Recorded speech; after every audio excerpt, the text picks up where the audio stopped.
As much as we are defined by our goals and aspirations, and by our successes, we are defined by our opposition. Nowhere is this more true, nowhere is this more critical, than in storytelling. Modern Hollywood has a serious problem.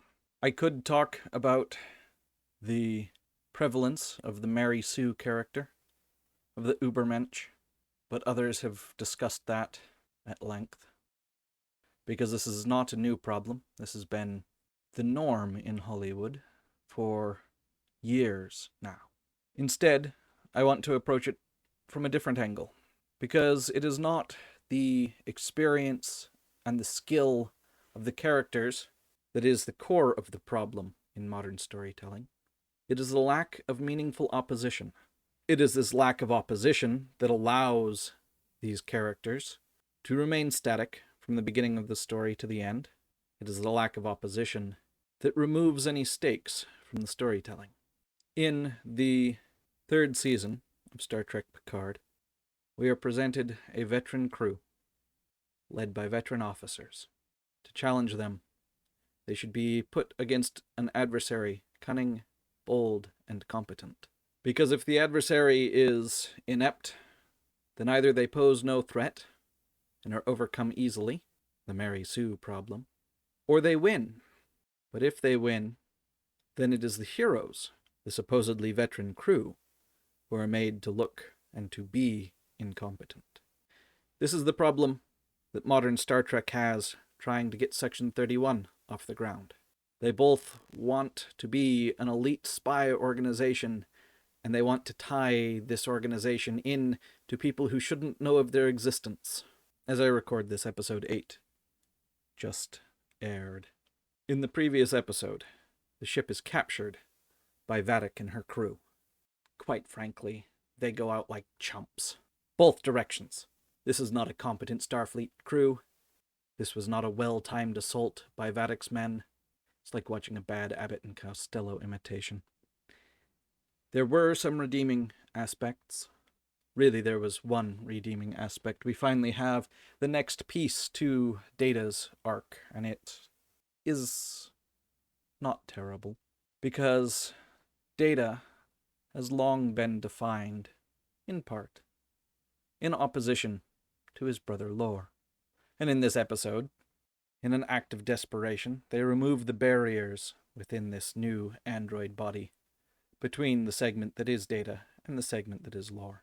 And predictably, Lore absorbs and takes over everything that is Data, but in doing so, he absorbs the aspects of humanity that Data had that Lore lacked. The end result is an android that is far more human, both in mannerism, as Lore was, and in wisdom, as Data had, than any of the components that went into him. I do think that there are people involved in the production who genuinely care about Star Trek, who genuinely care about the fans. I think their competence is questionable at best, and I think their influence is limited. The rest of the episode is abysmal. We pick up exactly where the 7th episode left off. The ship has been captured by the insane, tortured. Yes, that's right. The adversaries for this season are gain-of-function research bioweapons created by Starfleet. And they've just taken the ship.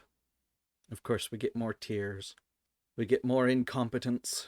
We get panicking soldiers.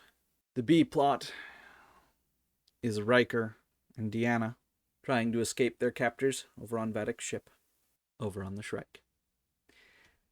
I mentioned the C-plot already, of uniting Data's disparate halves. That one piece could have made for an excellent B-plot, maybe an excellent A-plot of an episode of classic Trek. Instead, it's the C-plot strung out over several episodes, getting both more screen time than it deserves and less. This episode is 40-some minutes long, because we need time for the tears, the body horror, the feelings in hallways. The whole series so far could have made for a tight 3 episodes. I could continue at length about the technical failings of this episode, of this series. But I doubt there's the interest. I know I don't have the interest. It's bad. And I think it can be succinctly demonstrated in one frame-by-frame examination. Don't touch her here. Okay? No one's come up here. No one's come up here. There's a sizable gap over here and over here. We cut it over here. Someone could come up behind them, but there's still nobody there. Still no time.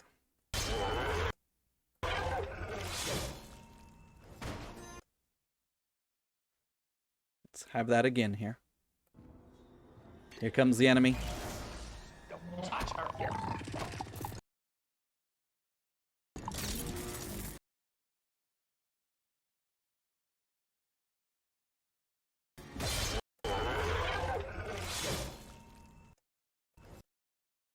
Worf is miraculously lined up perfectly behind him.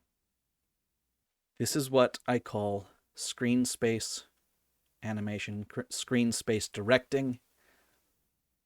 If it's not on the screen, it can teleport around at will because the writers don't expect you to actually be paying any attention to the details of the show. And the reason for that is rather simple.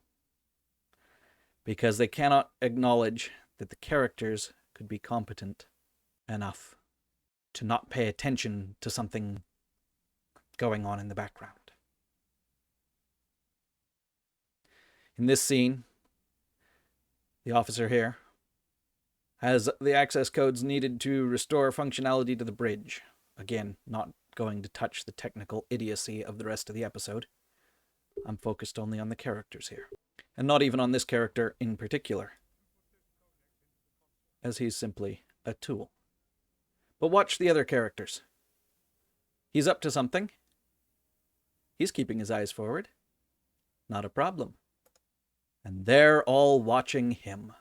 This would be an excellent opportunity for one of the other officers, someone at the other end of the line, to create a distraction. Even if it gets them killed, that would seem to be worth it given the predicament they're currently in. But instead, not only do they turn their head, do they turn their eyes and watch, but she's actually turning her body to face exactly the direction you do not want your enemies to watch. This is the level of competence on display. Simultaneously, we are supposed to consider Vadic and her organization and her allies a significant threat, and yet they fail to overcome Starfleet officers who are shown to be so incompetent in their own right, let alone in their failing in turn to defend the ship from Vadic. Both parties are like small children playing at being soldiers. Now at the end, they do successfully destroy the Shrike. Of course, they had already defeated its crew, gaining access to their internal sensors and their transporters. Data easily makes short work of them. On that note, much is made about Data's inability to kill. You could say that the reason that he cheerfully kills the invaders, sucks them out into space, is because of the aspects of lore. But I would invite you instead to go and watch The Next Generation.